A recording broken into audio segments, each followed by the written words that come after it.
eenyuyyuu madaalu namoote jaalalaan boojite jiraatte jireenya naaf laatte oolmaan kee baay'ee narratti hafe naquuqaa akka cabalafe nan baasa faarfadhee ofirraa oolee bulee sababa keef jira.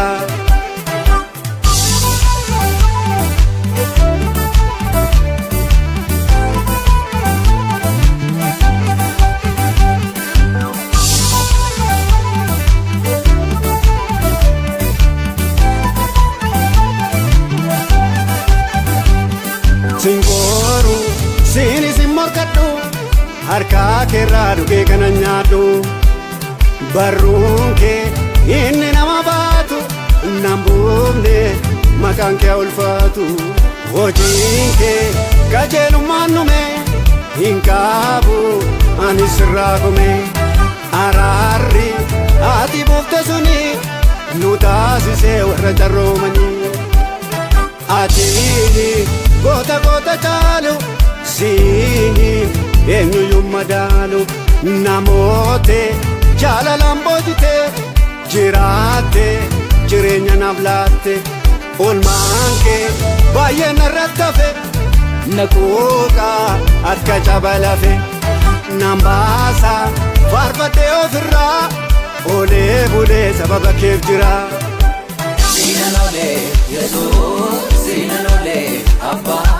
sinanole Yesuus sinanole Abba sinanole Yesuus sinanole Abba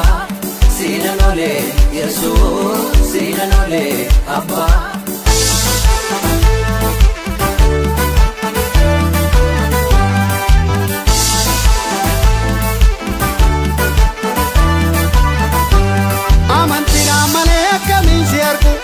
Sagalee keetiin gogaa fattaamaru amantiidhaan malee akkamiin si argu sagalee keetiin gogaa fattaamaru humna humnaan olii caccabsaa sibiila huuba sinfunaanuu si duukaan hiriira humna humnaan olii caccabsaa sibiila haalaan hin danqamuu si duukaan hiriira ati goota goota caalu siin eenyuyyuu madaalu namoote jaalalaan boojite jiraatte jireenya naaf laatte oolmaan kee baay'ee narratti hafe naquuqaa akka cabalafe nan baasa faarfadhee ofirraa oolee bulee sababa keef jira.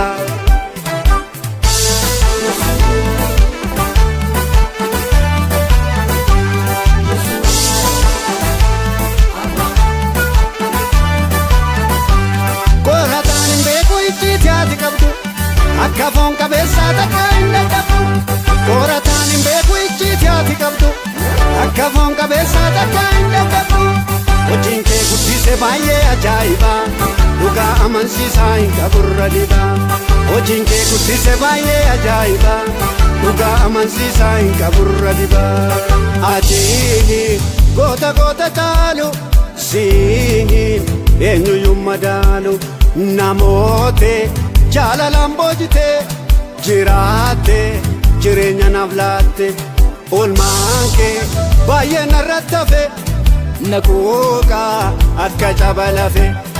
nan baasa faarfadhee ofirraa oolee bulee sababa keef jira.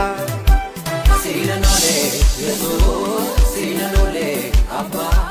sinanole Yesuus sinanole Abba.